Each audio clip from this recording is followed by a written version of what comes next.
Thank you. Welcome. First problem solved. So I work for the website Nano Minerals, or Nano Mineralen on Dutch. But today we are here from the Noble Naturals. And for all certainty, for any laws going on, I'm talking on my own experience and from what I believe is true, from my education and all the things I read, and also from all the experience from practice. So we're going to talk about the intestines. And, well, first of all, what is their purpose? How do they work?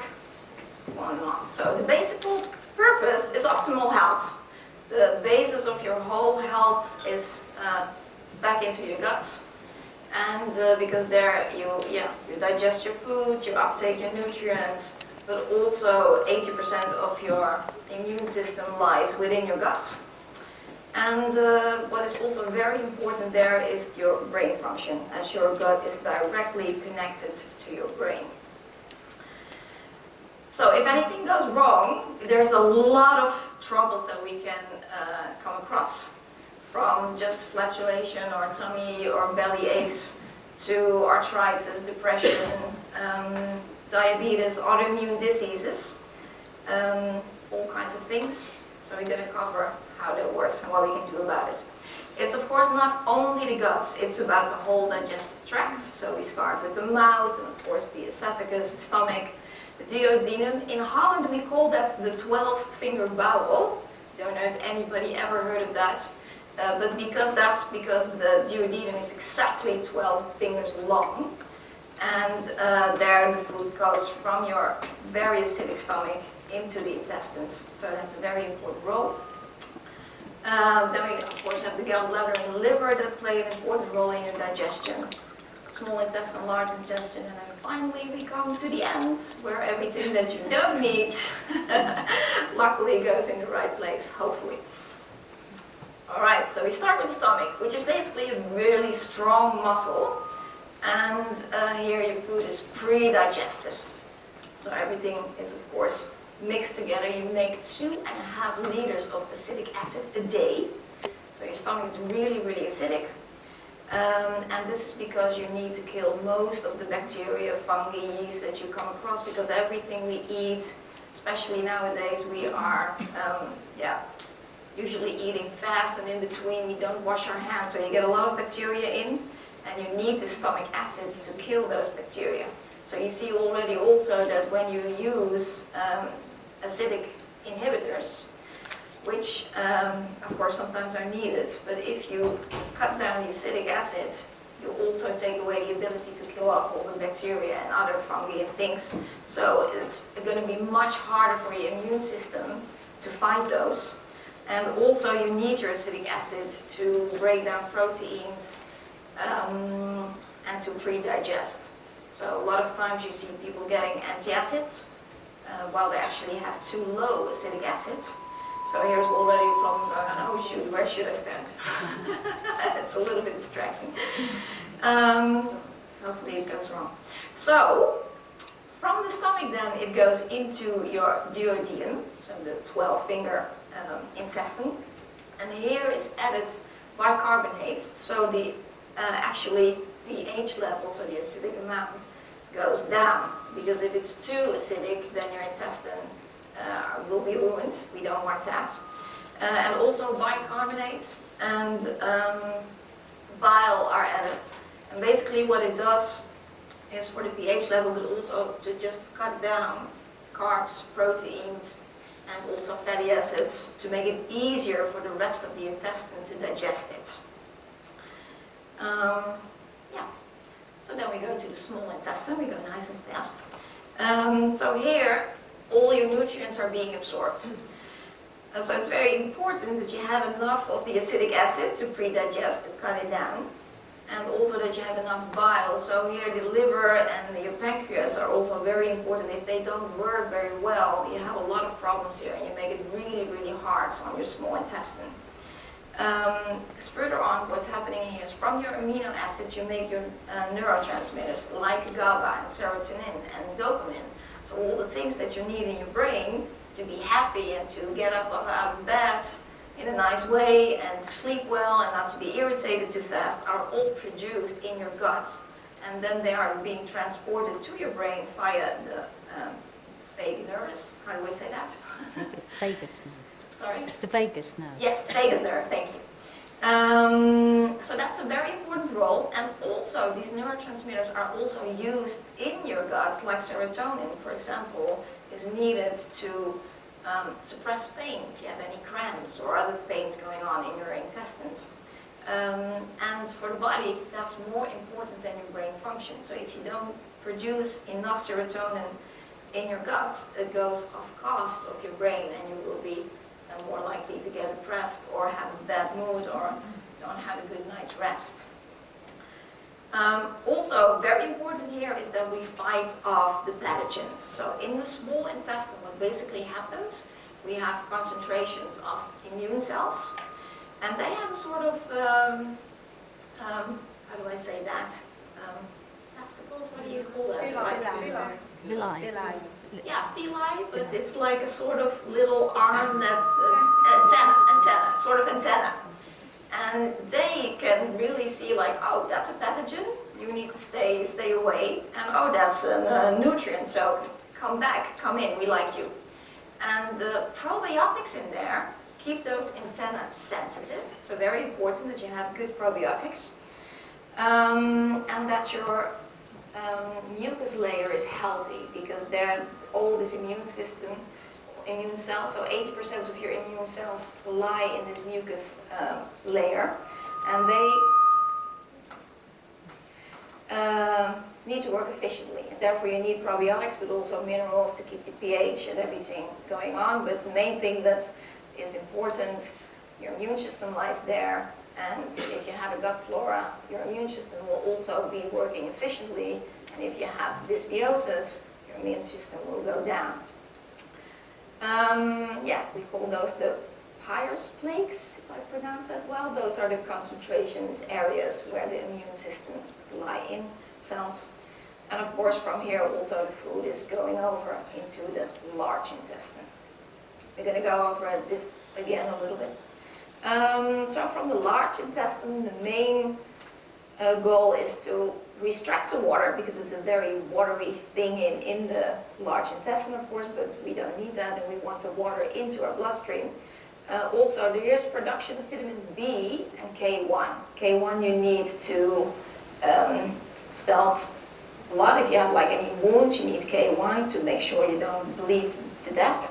And B vitamins are for energy and anything, but mainly what is produced in your gut is used up in the gut. So it's not enough for your whole body. So the B vitamins are used here for the peristaltic, for the energy, but it's not enough for your whole body. So you really need those B vitamins from another source as well. But it's, yeah, to keep the gut functioning well.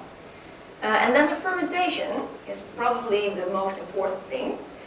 Because you eat fibers, lots, and there's different fibers, but the one that you cannot digest, the bifidobacteria, they transform them into short-chain fatty acids. And you're going to see what they do shortly. And also here is the last attempt to get minerals from the gut into your blood system.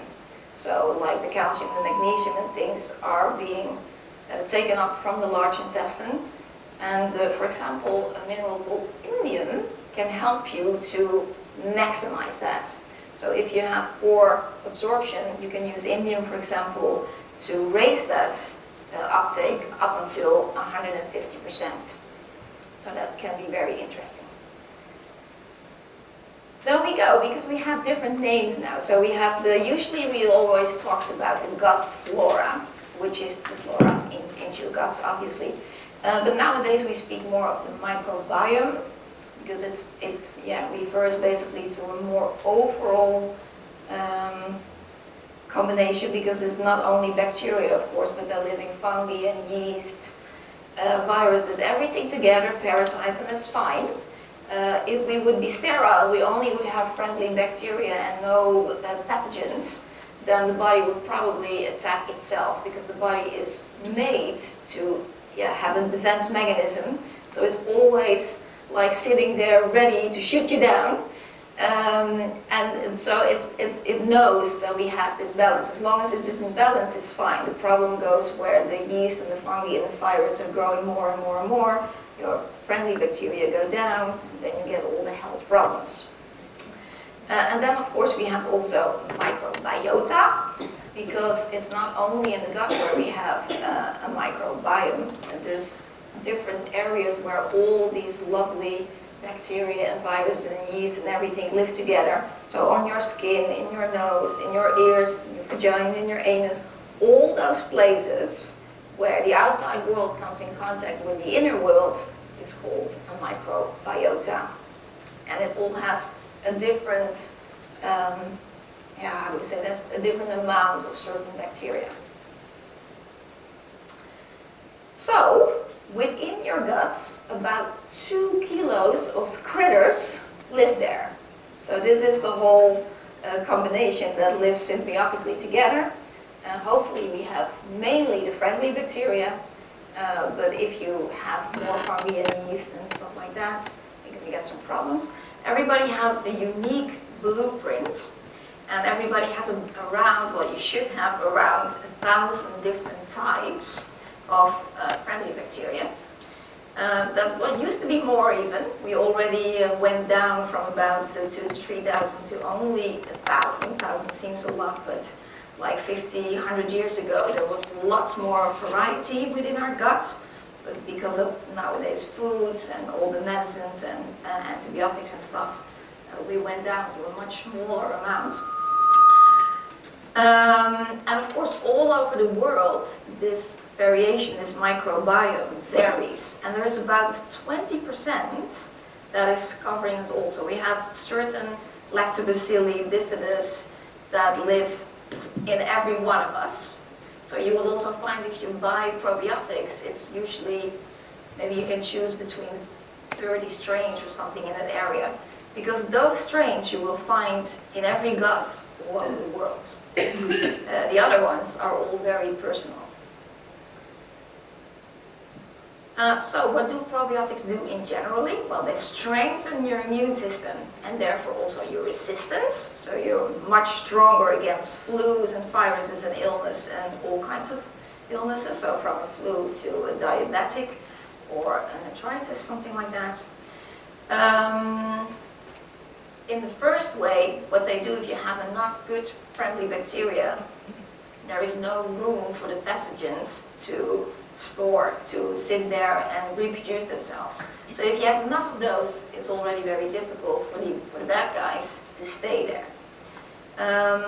But what you also need them for is for your uptake of vitamins. If you don't have enough friendly bacteria, you're not going to take up or absorb your nutrients. And also you will not be able to produce enough energy out of your food. So, and that will harm basically everything in your body, because you need energy for everything. To fight off pathogens, to breathe, to exercise, to do all the processes in your body. So we're going to look a little bit closer to the small intestine now. In your small intestines there are mainly living lactobacillus.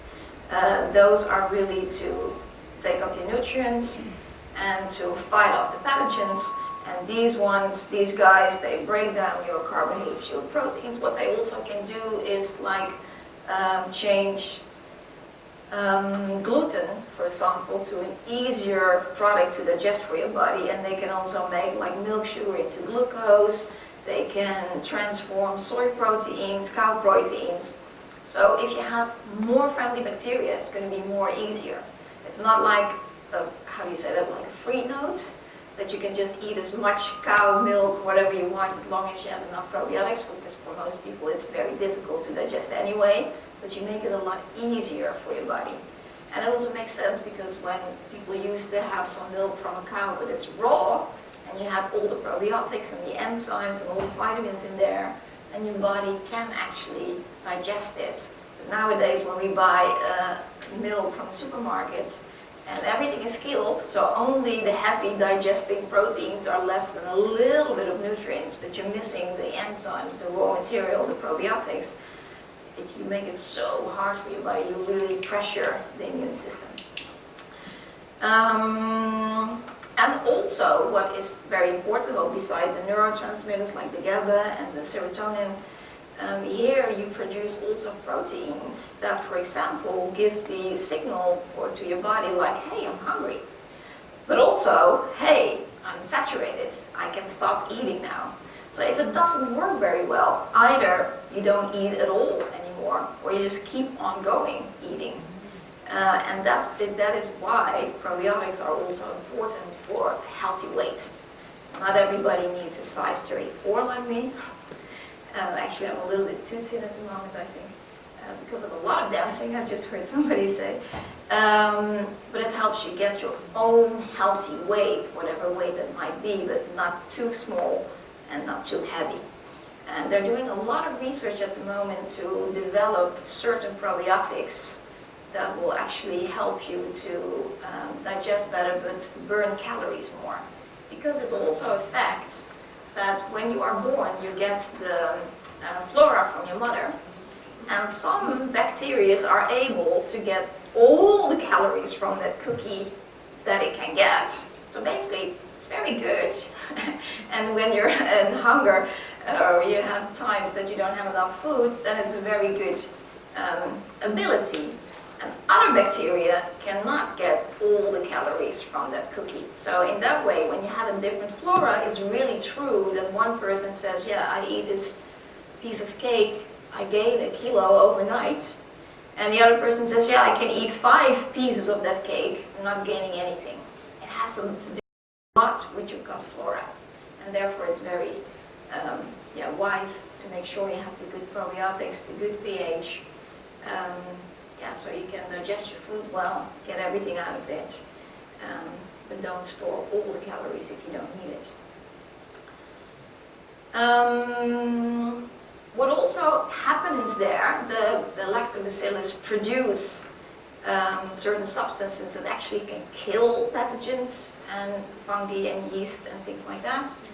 And also they clean up toxins. And they help the immune system because they make sure that these antennas stay sensitive and work efficiently. So your probiotics are your best friend of the immune system, but also on their own they can kill up bad guys. And also it helps prevent getting colon cancer.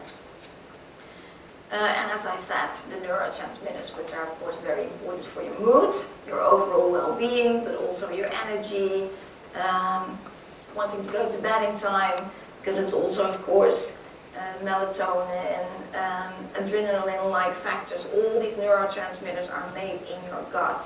So if your gut's not totally healthy, you're going to see that somewhere. That can also, how do I say that, affect your focus or the ability to think or write. And in that way, also ADHD or autism and disorders, as they are called, are very much related to your gut flora. So if somebody suffers from ADHD, for example, and you improve the gut flora, you might,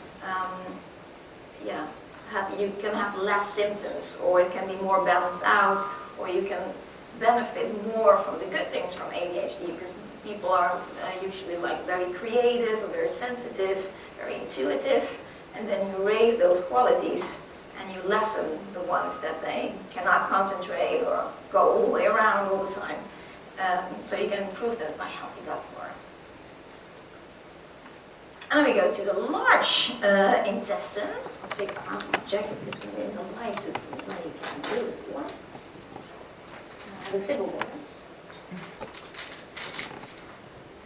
So actually in your large intestine, there are living 10 times as much bacteria as you have total in body cells. So that's a lot. So basically we are more, how do I say that? Instead of they're living within us and we're like their host, it's more the other way around. But what they do, they prevent adhesion of the bad guys. They're fermenting the fibers. So what I just said about these fibers, the bifidobacteria are able to transform the fibers into short-chain fatty acids. Those short-chain short chain fatty acids are very important for energy. You need them for the peristaltic. So not to get constipated, but also not to get diarrhea. But what they also are very important for is the tight junctions, which we're going to cover in a minute. And they fight off also cancerous cells, yeast and fungi on their own. And they repress or lower inflammations. So those short-chain fatty acids are very important. Therefore, it's very important that you get enough of those fibers, or also called prebiotics. What you also can do when you digest proteins, the body releases ammonia, and that is a toxic substance for the body. So the more proteins you eat, the more ammonia you also get. But your bifidobacteria will make sure they are transformed in less harmful substances, because if you have a lot of ammonia, you can suffer from headaches, drowsiness, itchy skin, loss of focus. And it's, how do we say that? It accumulates to a lot of illnesses and ailments. And what they also can do is they can transform your cholesterol. So if you produce too high cholesterol, which is basically a sign that your body is in need of more antioxidants, because cholesterol is, of course, you make hormones out of that and does a lot of good things, but it also repairs when you have injuries or little, sometimes I'm really looking for the words, if you have little faults or damaging to your arteries and veins or organs, cholesterol is used to cover it up. So basically, like you have a flat tire and you need to repair it, that's also what cholesterol does. But if you use a lot more antioxidants, your body will produce less cholesterol, but your bifidobacteria can also transform it. So where does it go wrong? And how does it go wrong? What's the consequence? Well, antibiotics are, of course, the first answer that people are going to give. And it's obvious that antibiotic kills and destroys your whole good flora. But, of course, there's a lot more than destroys your flora. Because I think everybody recognizes this. Hello, good morning. And you have the traffic, and you have a lot going on, lots of expectation, pressure, multitasking. What stress actually does, it shuts all your systems down. Because the only thing what the body wants is energy and focus. So what's it going to do? It wants to raise sugar into the blood system. And it wants to cut all systems down that are asking for energy. Because the body thinks, the body doesn't make any difference between I have to be on time at work, or there's a lion standing in front of me willing to eat me. For your body, it's the same reaction. In both stress, one's not very logical to the other, but in the body the same thing happens. So it raises the sugar, it's going to raise cortisol and adrenaline, and therefore your immune system shuts down. Your digestive system is not working at all anymore at that moment, because it takes a lot of energy. And also your blood flow through the skin or through your hair is going to be shut down. So therefore, if you have stress a lot, you will find digestive problems, immunic problems, bad skin, pale skin, oxygen flowing through the blood, all kinds of things. And that, of course, is overall making you ill. Everybody knows that stress is basically killing us, but this is why. So you need to relax in your own way. Make a nice walk through to the woods, or have some Zen music, do some yoga. But stress is really killing because it shuts down the digestive system and your immune system. So this is things that we know. So stress, junk food, sugar, antibiotics, they will badly influence your gut flora. But there are some more things, of course. It's a little bit of a heavy picture there in the middle. It's a cesarean section. If you have a cesarean section, you do not get the flora from your mother that you should get. That is your only chance to build up a good flora. So therefore also, if your mother has a dysbiosis and you are born, you will have Literally translated, it would be like a back block. I know that's not the right word, but I think you know what I mean. So you have an unfortunate start, a false start. And also with the cesarean section, the bacteria that you will get is actually from the hands, from the doctors, and from the air. That is the bacteria that you will gain, and that's what your body is going to start with to build up your flora. So you can imagine how that will work out. And then of course we have the smoke and the cigarettes and the alcohol as well, the pollution in the air that ends up in the water, all the antibiotics that are used in the animal industry that we get through our water. If you go to the toilet, you don't wash your hands, lots of parasites are going on. Regular medications are not only antibiotics, but all medications suppress your immune system, make it very hard for your liver. All these factors, and of course the 5G, I think you had a whole talk this morning on the Wi-Fi, and especially 5G, which is heavy stress for our bodies. It's an energy that is not known for our body, so it's heavily stressed, and stress puts down the immune system and the digestive tract. So all these factors contribute to a bad gut flora. So here is it summed up. But I think I basically covered all of those. And then I said, unfortunate food choices. I mean, if you go to the McDonald's every day, it's obvious. But it can also be that you press your orange every morning thinking you're doing very well for your body. But it might be that for you personally, it's not a good thing, as orange juice has a lot of acidic factors, and if your mucus is already a little bit damaged or sensitive, it can worsen it. So it's so important to look per person, per individual, which kind of food is healthy for you, and make the right choices. And lack of exercise, because exercise, and it doesn't mean that you need to go to the gym 5 times a week, it just means that you need to walk, cycle, or whatever you like. Maybe you like to hula hoop, go dancing. In England, rock dancing is very popular. I learned that here, and I'm a teacher now in the Netherlands, and I really love it. It might be a nice thing for you. It's a very relaxing way to exercise, and exercise, of course, brings more oxygen into the blood.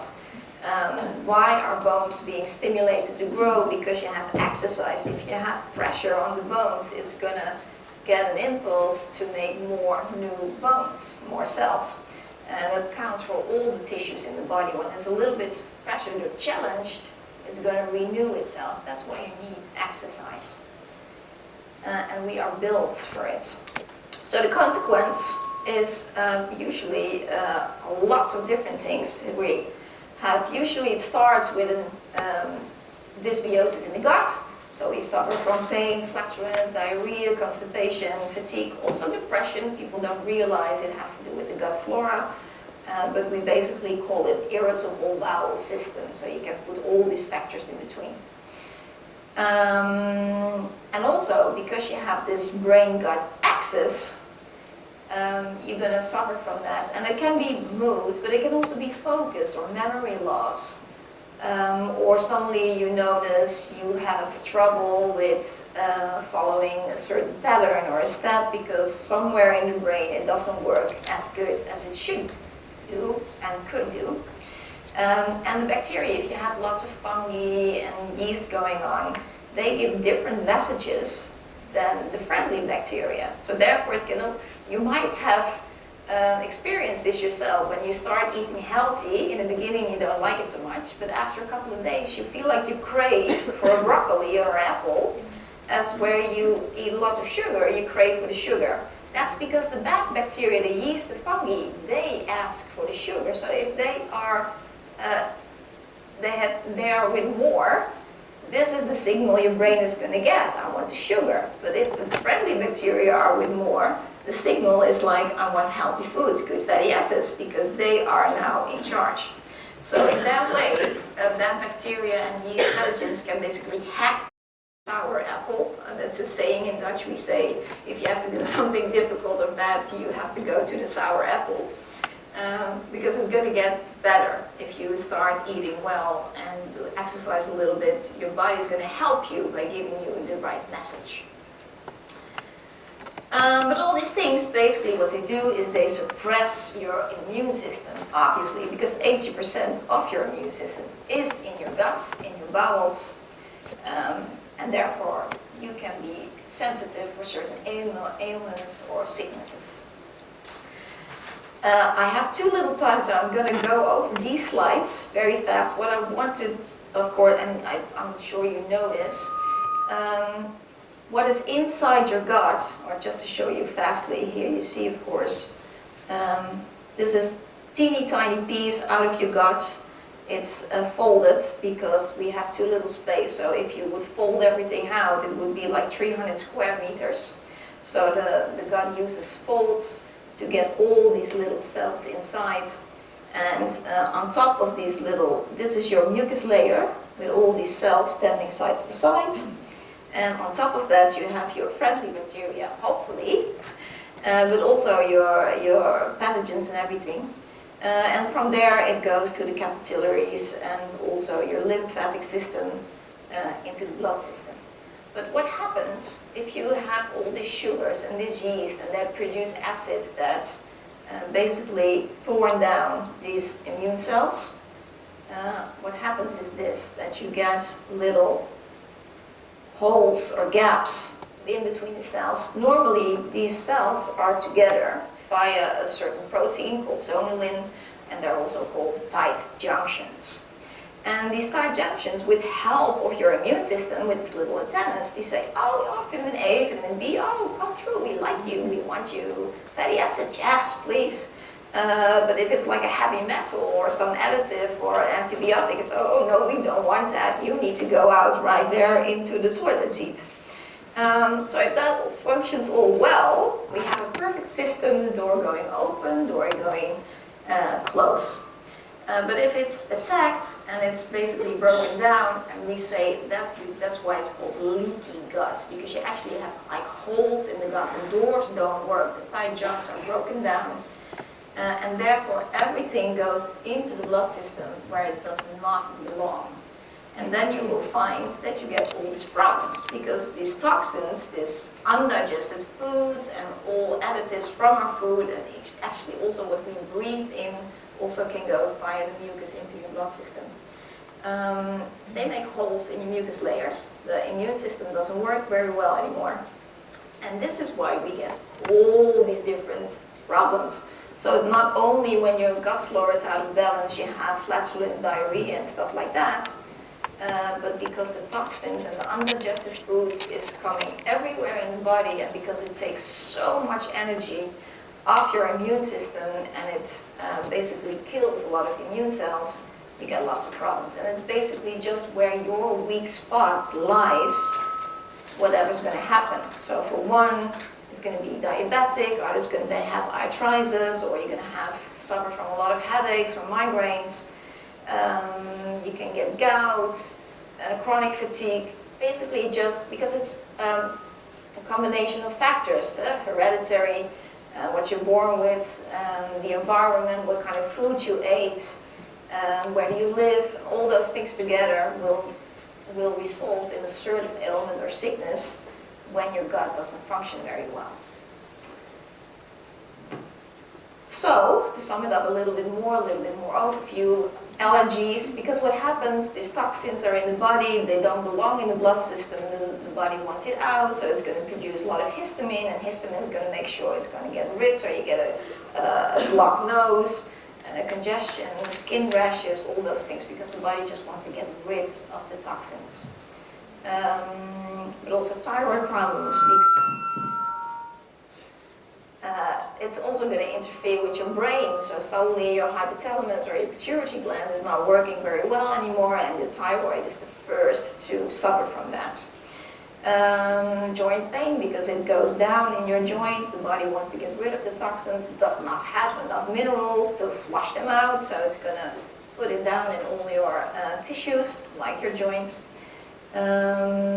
Weight gain, because you don't have the right signals, your digestion goes off.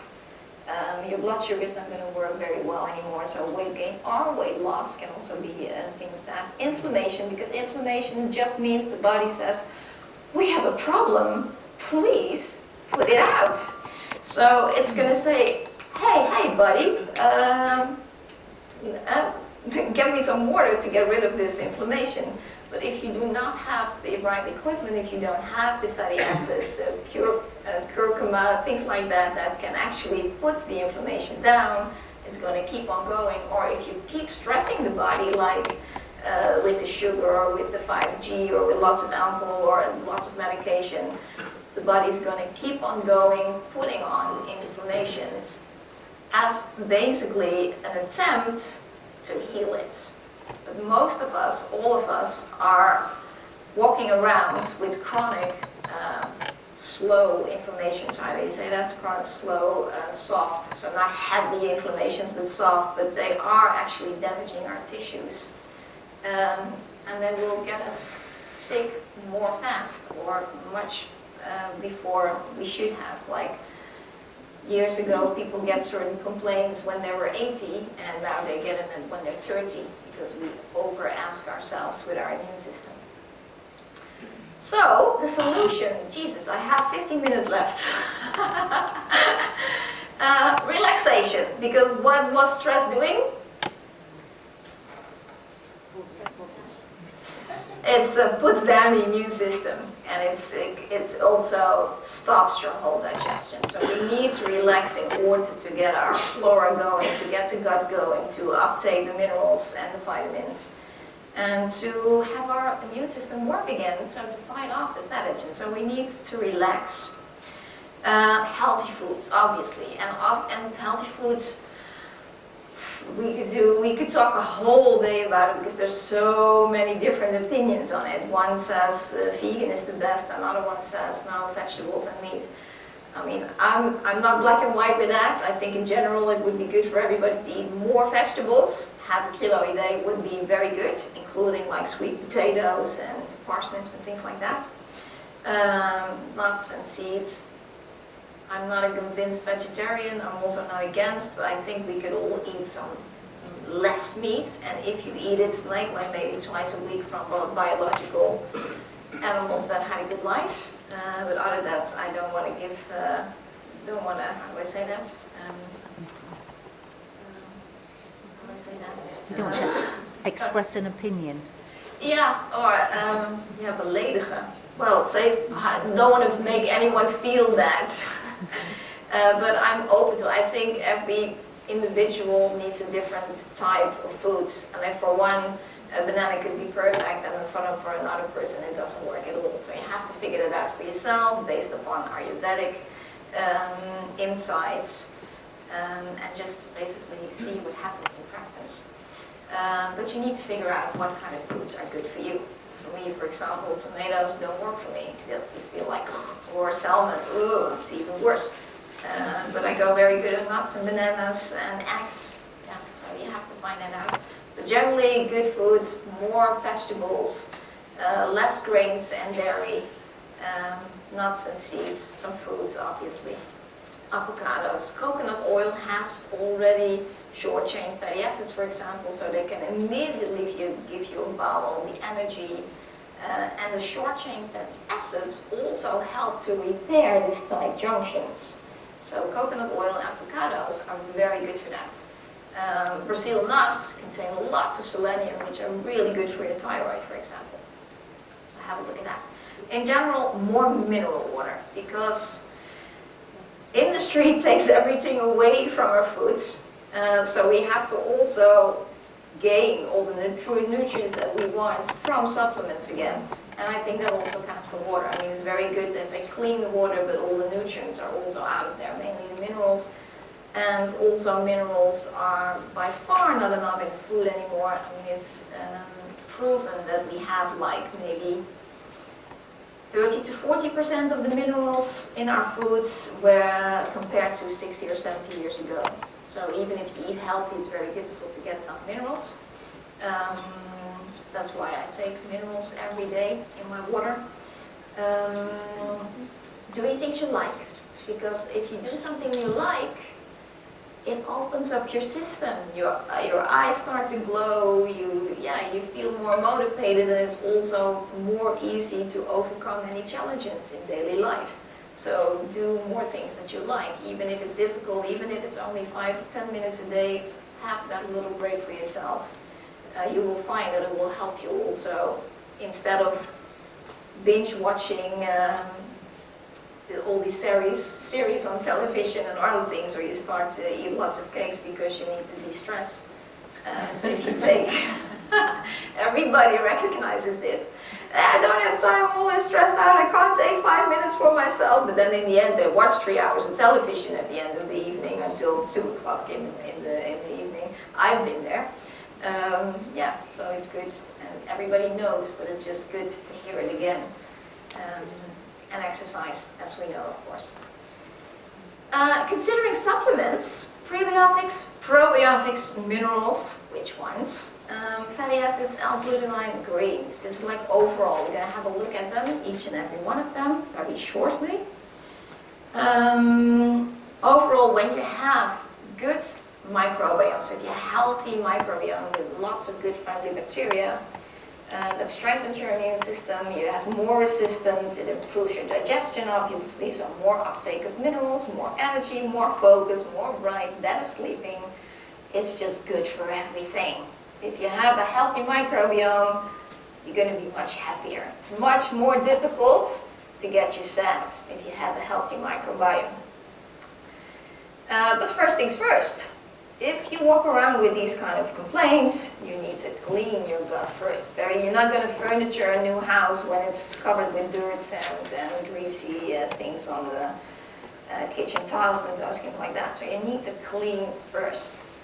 I like cleaning with silver and greens as a basic. It can be much more broader, but you can already cleanse very good with just silver and greens, because silver kills off your bad bacteria, fungi, yeast, basically all pathogens, parasites.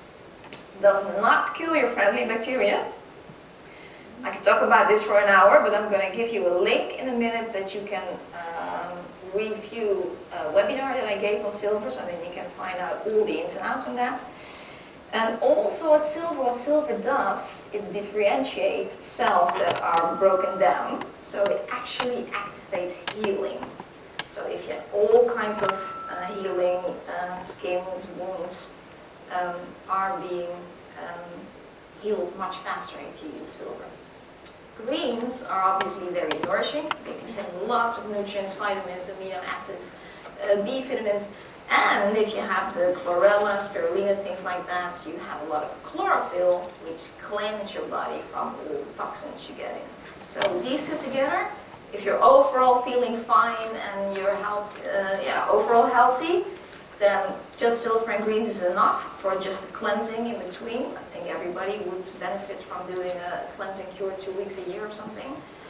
Otherwise you need a little bit more. First I'm going to show you the link. This is Noble Naturals. And just to show you, if you go to accounts and then library, you first have to sign up. You can do that during the coffee break if you want later on, but also you can do it via the website. And there you can find lots of very interesting webinars on different subjects. So like nano silver or gold, but also on greens and other things. So you can watch lots of inside information. Just to say on the greens, there's so many different greens out there. I just put here a couple. I like alpha because it's a little bit more tastier. It has a little bit stevia and has berry extracts, and so therefore most people find it easier to approach because it has quite a good taste. And actually most people say that they do feel a difference after one sachet already. However, we also have like phytoplankton, which is stronger. It's cleansing even more. It's more nutritious. It's very powerful for your body. It has a lot of fatty acids also, which is good. Me personally, I don't like the taste. So for me, it's a no-go. But for other people, they love it. So find out yourself. I just want to give you a little bit more of the examples. The alpha greens, therefore, has a little bit more probiotics, which is a good thing. But no fatty acids. The phytoplankton has a lot of fatty acids. And then we also have like culinary caveman, which is more of a combination of all those things, like more proteins and greens, all kinds of that. I really much believe in greens as a basic overall, because it's food. So it's not just a multivitamin that is so processed. I mean, that can still be very good. And I definitely also advise people sometimes. But like a multivitamin, if you eat well, I like greens because it has all the thousands difference of nutrients instead of just 30 or 40. And they're very easy to absorb by your body. And of course they cleanse also. So I like greens in general. If you want to do a total cleanse, I will go over that very fast, but I think you're going to be able to go over this PowerPoint presentation by yourself or via the website, I believe. But just to make it complete, if you want to do a complete cleanse, I like Epsom salt because it basically soaks dirt. So if you do that before you go to bed, your body has the whole night to soak up the dirt. Then if you do the silver in the morning, that will kill all the pathogens that just are released.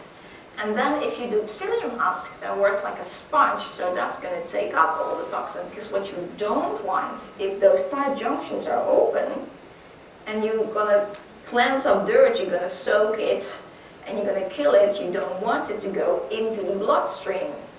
Otherwise you can get a headache or itchy skin because toxins are coming into your bloodstream. So you want to absorb those, and psyllium husks are very good to do that. And then you have a rather cheap, very economical, very good strategy to cleanse your gut. You will find, I saw lots of people doing this, just the silver psyllium husk Epsom salt. You will see it in your stool. It's going to be sometimes a little bit rubbery, very black. Sluggish from your gut is going to come out like that, and you will see a difference. It really cleans up your gut with that. Then I put the greens in between, so not with your meal and not with the psyllium husk, but in between to nourish your body and cleanse it even further, because the chlorella is going to take the heavy metals and other toxins.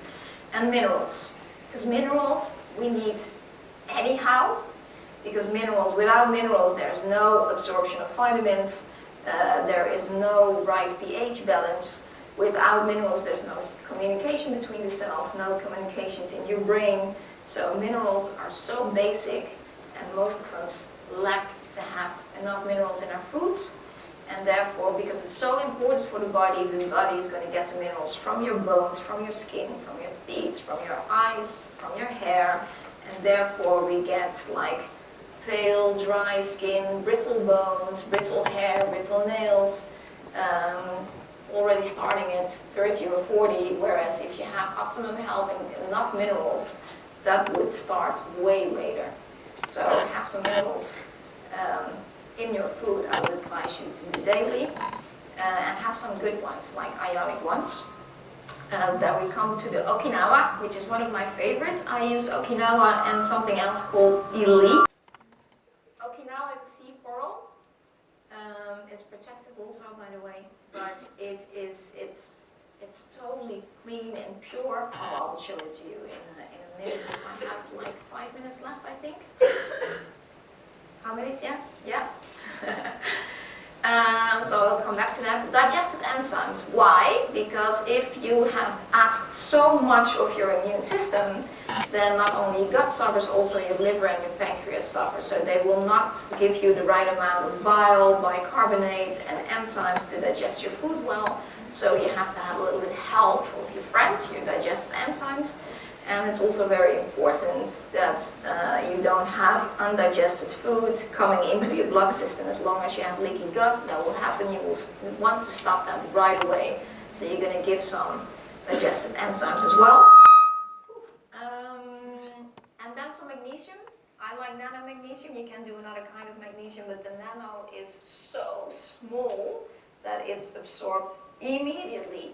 So whenever you feel very fatigued, or it's very stressed, or you have cramping in your bowels, it works within 5 minutes. So that's the beauty of it. So in this case, a nano magnesium could be very much wanted. Yeah. Then we go to the Okinawa. It's a multi-mineral power. It contains more than 76 different kind of minerals, trace elements. It has 2:1 calcium magnesium, which is the perfect balance if everything's going right. Of course, because we have so many stressing factors in our life, we need more magnesium. So you have to add more magnesium just to fill up the gap, because first of all, there is much more calcium than magnesium in our foods. And second of all, we use much more magnesium by all the stress that we have. But the beauty of this is, even though you will find on the label calcium carbonate, and lots of people are like, oh no, I don't want calcium carbonate. Fair enough, because if you get it from a rock, your body cannot absorb it, it doesn't really work for you, and actually you can get calcification in the body, which does not work for you, so you might want to stay away from that kind of calcium. This is an ionic calcium, and therefore it's absorbed very well, but there is not good laws for that still at the moment, so they have to label it as a calcium carbonate, whereas it's actually a different structure. If you want to know more about it, I have a whole A4 paper with all the details, which we can mail to you. But this is an ionic calcium, and all the other minerals are ionic, therefore your body absorbs 80% out of it within 20 minutes already. So you need less and you have more effect. And calcium is of course a very big pH buffer, so it will go against acidity. It's more alkaline than fruits and vegetables even. And it's good for lots of things. Nourish the body in general, so alkaline, for your joints, against gout, growing pains, because we need a lot of calcium for our bones and to grow, and also calcium is for the tonus of your muscles, whereas magnesium is to relax the muscles, renew energy, but also heartburn, IBS. Good magnesium goes against acidic factors, and also a good calcium will actually activate the stomach to make certain kind of proteins and other factors that help a healthy acidic acid state. And yeah, all minerals are used up by your brain for processing, working together. So minerals I would advise also everybody. Then we have the repairing. Glutamine. Glutamine is your basic factor. Glutamine is basically like cement between bricks. So if you really want to repair the tight junctions, so the little doors that go open and close again, it's glutamine. You can't do it without. So that's very, very important. Then zinc. And zinc, because without zinc you cannot rebuild. Basically you cannot make bricks for your house if you don't have zinc. So zinc is really wanted. In this case, I would go for nano, because zinc, if you have it from a tablet, zinc also feeds parasites, viruses, fungi, and yeasts, because they like it as well, just like iron, they love it. So if you have an outbalanced gut flora, it would be good during that period of time to go for a nano zinc. After that, you might want to go over to a more economic form, but especially in these indications, nano zinc would be the best, because you only feed the good proteins and cells, and without your pathogens. Fatty acids, because they slow down inflammations, heal skin, you need them to heal skin, and especially GLA you need to repair your mucus layers. Vitamin C is necessary for your probiotics to develop well under more, amongst others, for lots of things. Vitamin D, overall health, I think everybody knows that. And greens, magnesium, Okinawa, just your general health, so very important for total rebuild. And then we go to the last phase, so the rebuilding and strengthening. Basically the previous, so you stick on going with this, like the L-glutamine, the nanozinc, fatty acids. Those are things that you do for a couple of weeks. You don't have to do it for the rest of your life, even though fatty acids probably are a good advice. But vitamin D, greens, some minerals, if you want optimal health, you need them from a supplement, because it's not doable to get them from your foods. And what prebiotics will do, they are the foods of your probiotics. So if you take a good probiotic without prebiotics, it doesn't really work that well. And with just a really good prebiotic, you can increase the amount of bifidobacteria in your bowels. You can double it within 2 weeks. So that's very fast. So prebiotics, fast, inulin, these kind of things. Just very fast. This is how you look at the probiotics, but what I want you to know is that if you have good circumstances, so the right pH by good minerals, lower the inflammation by good fatty acids, having cleansed with good cream, so if you have the good circumstances, then your probiotics, your friendly bacteria, can copy itself 16 billion times within 8 hours. So your body can restore your gut flora if you have the right circumstances. And a good thing is, they now finally found out that in your appendix, which is taken away often, actually there lies your blueprint of your own microbiome. So if you had a really bad diarrhea, or you had heavy antibiotics and it's all flushed away, your body can restore from the appendix, but you have to give it the good circumstances. So give the minerals for the pH, give some extra probiotics for the good immune factors, give some greens, and if needed, cleanse with silver, build up with glutamine. I put the very essentials just over here, so this is the minimum you need. The silver, Okinawa greens, glutamine, probiotics, that is the minimum. With that you can achieve already a lot, but if you put the other ones in, you have faster and better results. And then, yeah, have some fun. Not everybody likes to go to the gym, and you don't need to. You can hula hoop, go dancing, anything you like. If you don't like fruits, make a little party out of it. I mean, just don't take yourself too serious. Don't put your goal up too high where you're never going to reach it. Start with small steps, but make it a bit of fun. Yeah, that was my presentation. I hope